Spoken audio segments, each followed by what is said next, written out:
In this video, I want to be going over the top 10 best new features in Scorched Earth Ascended. Now keep in mind, a lot of these are going to be from the Bob's Tall Tale DLC, as a lot of the new stuff is from there.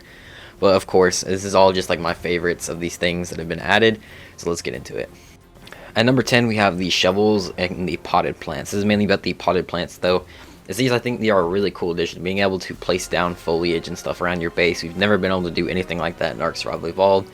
And now we can go around putting like bushes, cactuses, and all kinds of different shrubbery in our base. I think that's really cool. You can use it to decorate all kinds of stuff, like the inside of your base, or if you just want to have like a cool looking entrance or something, you could have it lined with like a little trees or stuff. I think it's a really cool addition. At number 9, we have sandstorms. This is more of a visual thing, but of course in Ark Ascended now, storms come in like this. They're like gigantic tsunami sand waves coming in, and it looks so cool just seeing these things come in. Even though these sandstorms end up being pretty bad and are pretty annoying sometimes, it's really cool seeing these every single time, and I am glad, and that's why it is on this list. Number 8, we have the new decoration items. You can't really like pick one. I'm just clumping it all in because with this DLC, they really went on all the decoration and stuff, which of course Ark Survival Evolved and Ark Ascended doesn't really have much decoration. There's like a few chairs and like a mirror and a rug, and that's about it. That's about all we had for decoration. And now we've got all kinds of different tables, barrels, the sofas, the pianos, all kinds of different chairs and lamps and stuff. It's just really cool to see all of these new decorative items in the game, and now you can actually make cool stuff like this. But after that, we have the new Frontier Structure skins. I think these are really cool, the fact we now have skins for structures in the game. We can actually put this on. This is an adobe house. You can see this is what it looked like before and then an after. This isn't the greatest house ever. I just wanted to build something quick to show this off. And I really like the glass walls as well. The glass walls are amazing, even though it does suck that it's a little bit blurry and you can't see through them, but I think it is really cool. And it looks amazing when it like starts raining and stuff. You can see the graphics like are crazy with that rain, the combination of those glass walls. But I really do like these new Frontier Structure skins, and I'm glad they're in the game. At number 6, we have the new caves. Scorched Earth has always been one of my favorite maps, so seeing that they've added some more caves to it definitely makes me happy with these two new ones, like the Wyvern Cave, as you can see right here, that you find in the trench, and then the Oasis Cave, which is a really cool looking one with these giant blue crystals in it and all the foliage inside. They're two pretty unique caves, and I'm glad to see these expansions to Scorched Earth. And it does kind of suck though that we didn't get any new artifacts or anything with these caves, but I'm so glad we got some new expansions to the map.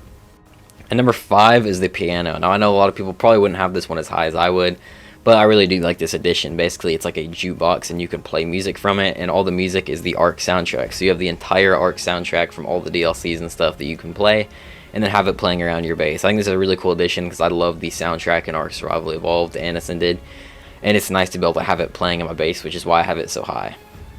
And at number 4, I have the new ruins. Like I said before, Scorched Earth is one of my favorite maps, so seeing all of these new ruins in it is a really nice addition. And also one thing I like as well is you can go inside the ruins now, and you can build inside of them as well, which I think is a really nice touch, especially if you want to like build a base inside of them, or like revamp one of these villages and then making it one of your own villages with a bunch of tribe mates. I think that's a really cool idea. But some of these ruins are really cool, like this one on screen right now that actually you can like go under it, this like cliff area. There's like a whole like town in there that used to be there that is completely destroyed. I think that is a really cool touch.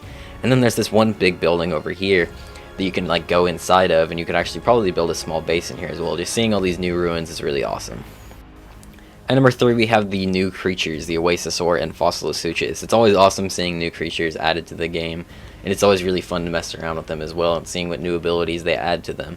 And first off, we have the Oasisaur right here. You can basically like revive creatures from the dead. You can build on the back of it. The water like prevents diseases, and you put crops on it and it fertilizes them well. So the Oasisaur is a really good creature and has a lot of abilities. And then we have the Fossilosuchus, which is another really cool addition. This one was voted in from the creature vote, and it can swim in the sands, and you can like do stuff like do these little whirlwinds that'll like sink creatures into the sand, as well as it can gather a ton of flint by running into rocks as well. At number 2, we have the trains. This one is just a really cool addition. We don't really have anything like this in Ark before. We don't really have any vehicles or anything, so seeing the addition of trains I think is really cool. You can basically have 5 carts in the back and you could build all of them. You could build a base on the back if you want. You could have your workshop and stuff here. You could also like move dinos, like smaller ones. Like I built the stable here where you could actually move dinos, which I think is really cool. And you can just do so much with these trains, and I think it's a really cool addition. But at number 1, I have the carts. I think these are something that should have been in the game a long time ago, But I'm so glad we finally have them now. So you could put these cards on a lot of medium-sized creatures, and you could haul them around. You could build on the back of them. You could actually like build a little house and stuff. Now the physics on them doesn't really make much sense, as you can see right here. You can just pick it up with a creature and have it floating in the air, but they have a really cool like ability where basically whatever you put in the storage bins, it reduces the weight to like 30% of what it actually is, which I think is a really cool addition, making these carts really awesome. But that's going to be it for this video. If you guys did enjoy, make sure to leave a like and also subscribe. Let me know what you think your favorite feature of the new update is. But thanks for watching, and bye.